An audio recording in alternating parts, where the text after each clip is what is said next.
Budol ko kayo man.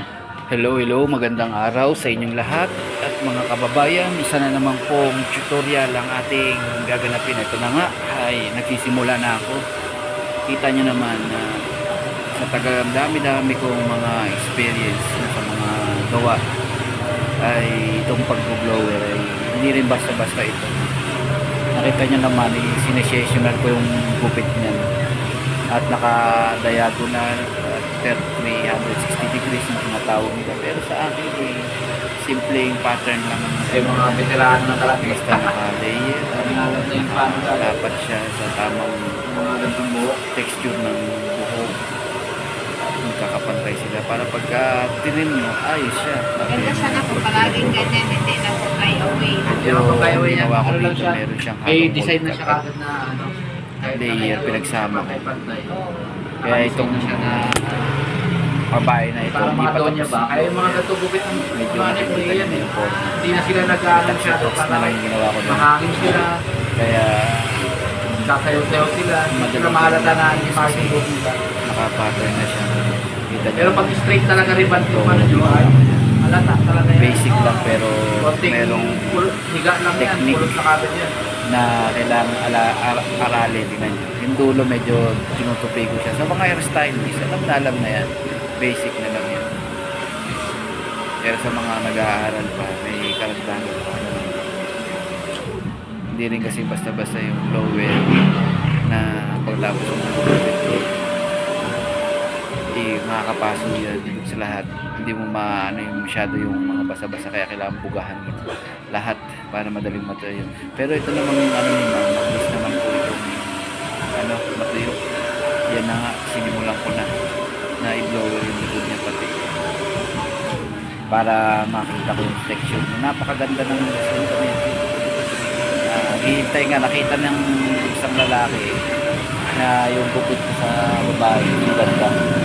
Kaya inano ko, pinakita ko talaga na maayos. So, kita nyo naman. Sa pag-open ko dito niya. Sa pag-blower kasi, kailangan Alaga rin guys siguro sa ano, shampoo sa conditioner. Ano, Kasi sa, ganda itong ano nyo eh. sa keratin. Sa keratin kaya pala eh. Ano siya, matibay siya, hindi siya at basta. meron patong kasamang apple, Siya basta-basta apple nag design. Medyo may Hindi pagkaganda. naman siya dry na dry yung Three- may kulay. 3 in 1 kumbaga sa Yung coffee. dulo lang talaga. Yung split end. Ang ginawa ko dito rin. Ma'am. Kaya medyo mahaba-haba ko rin. Pero ito, nakita mo yung pag-blower.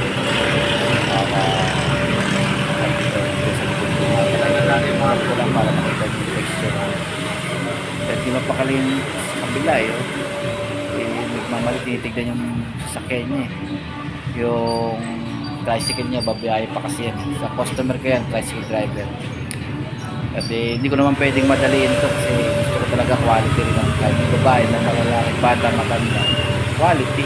Hindi yung mamadali natin ang customer, sayang naman, hindi na magpapagupit sa basta nagmamadali naman, yung mabilisan talaga hindi maiwasan, basta quality ka rin. Ito medyo nagbilis ako ng 40 dito pero quality.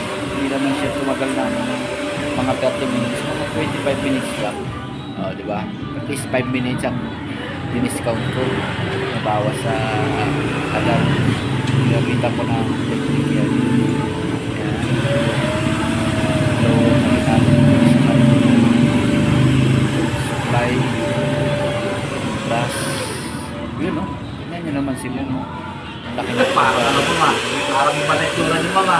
Parang hindi iba talaga nagagawa ng imahe na ng naman si forma Sir na yan, may forma. kaya si Sir bantay na bantay yan, nasa likod na si Sir dyan pero hindi yan yung asawa dyan nasa Straight na. nabantay na kami Mas makapal yung kabila ma kasi yung one side na sa kabila ma. Diba? Ha? Mas makapal talaga. iwas mo tayo makapasok hindi kasi ang blower Para baka manibago kayo eh. Hindi naman talaga kahit nakalibad kayo, diba? Makapal talaga. Ilang patay ng lalo si Sir niya. Sigurado, babay ni lalo yan. kasi may Agay! kaya nandun po para medyo mabilis-bilis Yan ang sinasabi ko eh. Nagtatawanan kami nakita niya ano, mainit Nainit kasi. Nanainitan yung babae. Nainitan si mami ko.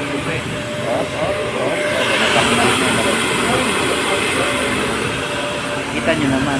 Pinarangan ko ng blower kasi baka makita nyo. Ganda. Pero pinakita ko rin. Diba? Ano naman, hindi na kailangan magsalita. Uy, sir. Hindi pa tapos yan. Sir, yun. Pero Asawa mo ba to, sir? kitang-kita na resulta. Kita talaga naman ang kanyang tsura. Naginit na. So, diba?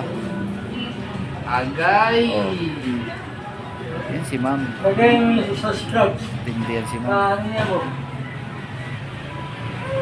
Napakaganda naman. Sa ano, nasa YouTube yun, sir. Lalong mai-inlove yan si sir. Oh. Kaya ingat na ingat ako dyan kay ma'am na talaga pinulito ko yan kasi si sir. mahirap mapahiya tayo sa customer natin na mababait pa naman mga to. Idol natin mga to. Kaya tingnan nyo naman. Ang gagaling kasi ng book ng madam. Kaya inayos ko. Kaya kayo mga customer, dito na po kayo magpagawa sa Beryl Barbershop. Makita nyo naman ang texture ng buhok ni madam. Talagang maganda talaga. Kitang-kita na inayos talaga natin yan. Ilalim at taas, tuyo. Parang naging ano si ma'am, nagmayaman ang picture. Mayaman pang doon niya. Pang model talaga. So, ayan, hindi naman si madam. Nais-ais natin talaga may ingatan din natin na huwag mapasok. Kasi may intent. Wow, ganda ng madam. Lalong ma-inlove si sir niya. Uy, ba? Lalong ma-inlove si sir niyan. Shout out nga pala kay sir, yung asawa nito. Agay. Sir, at nag-subscribe kayo sa akin. Ingat po kayo lagi. God bless po sa inyong pamilya. Maraming salamat po. Okay.